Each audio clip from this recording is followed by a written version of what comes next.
Do you desire peace, but you always find yourself in relationships with people who cause a lot of drama?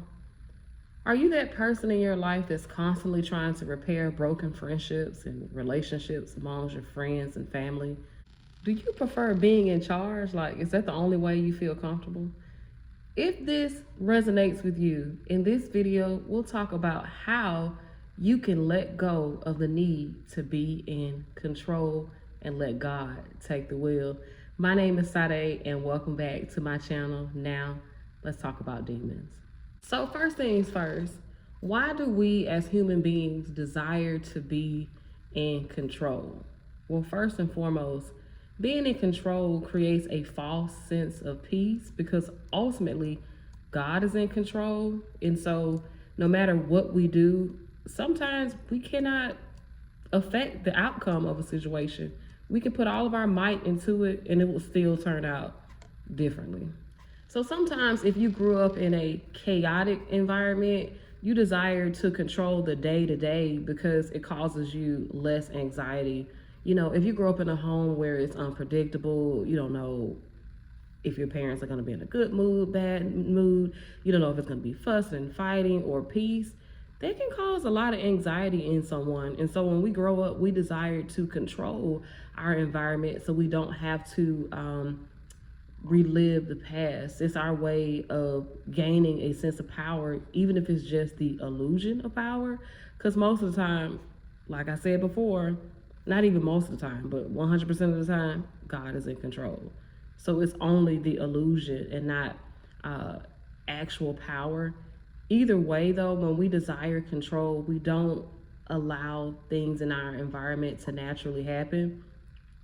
We don't allow people to develop a natural opinion or even stand on their own 2 feet sometimes. And especially if we take it upon ourselves to constantly be in charge, we don't allow the people around us to truly grow. So I do have some control issues. I want to give you an example.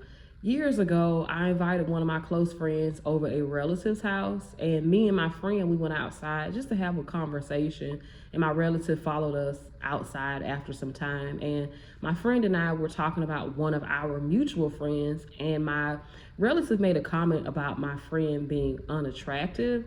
And so the friend I was talking to, he abruptly stopped the conversation and was like, "What you just say?" And me being a control freak and trying to control the narrative, I instantly said, "Oh, she's just joking." Now, mind you, this particular relative, they sort of do this type of thing all the time, you know, make little comments about people, especially when they're not around. But I felt responsible for fixing things because one thing about me is I don't really like people to argue. I grew up in a home where arguing was like normal, a day-to-day thing. And so I always try to squash arguments every chance I get. So when it comes to control, it's 2 different types because most of the time when we think about control, we think about people who have bad intentions, you know, like the man that you see at the grocery store that has his wife and kids in line to the point where they are afraid of him. You know, like, stand right here, blah, blah, blah, do this, do that. You know, we think about that type of control, but I feel like there's an innocent type of control as well that people sort of bypass. Like what I did came from an innocent place, but it's still control. So let's talk about the 2 different extremes. So I'll give you 2 examples.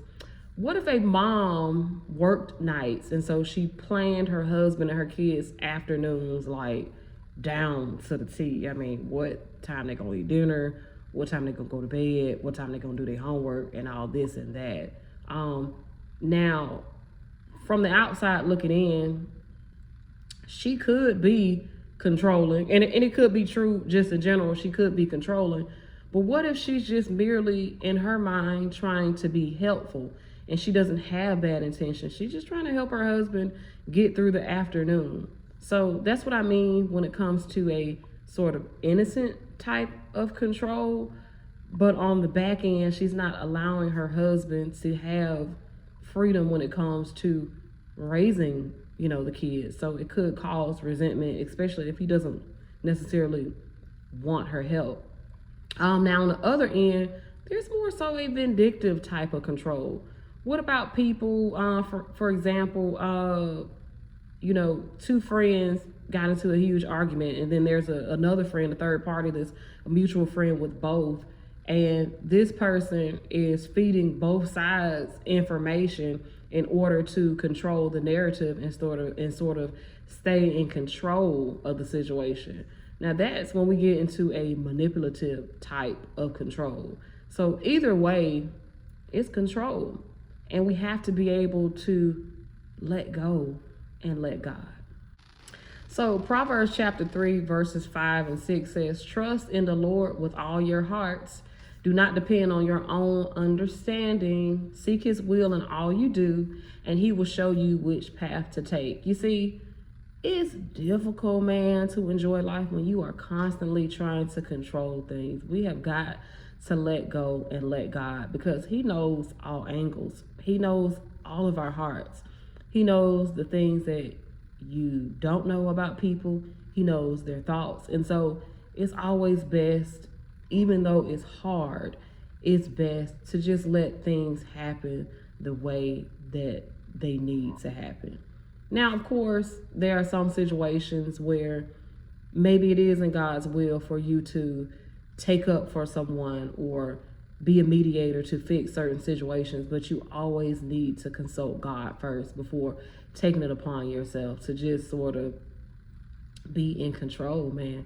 Let go and let God. Listen, if you enjoyed this teaching, I released a book called People Are Evil, and in that book I talked about letting go the need to control, as well as separating from manipulative relationships, because some of us, we may not be control freaks, but we're in relationships with people who are, and so those relationships can be very stressful, especially when they don't allow you to really be you without having something negative to say about it, or doing something negative in terms of their behavior to sort of get back at you in order to get you in line. You know what I mean?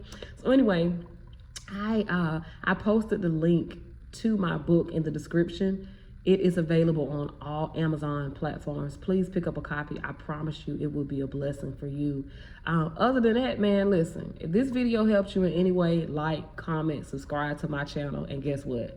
I'm gonna holler at you later on, okay? All right, bye.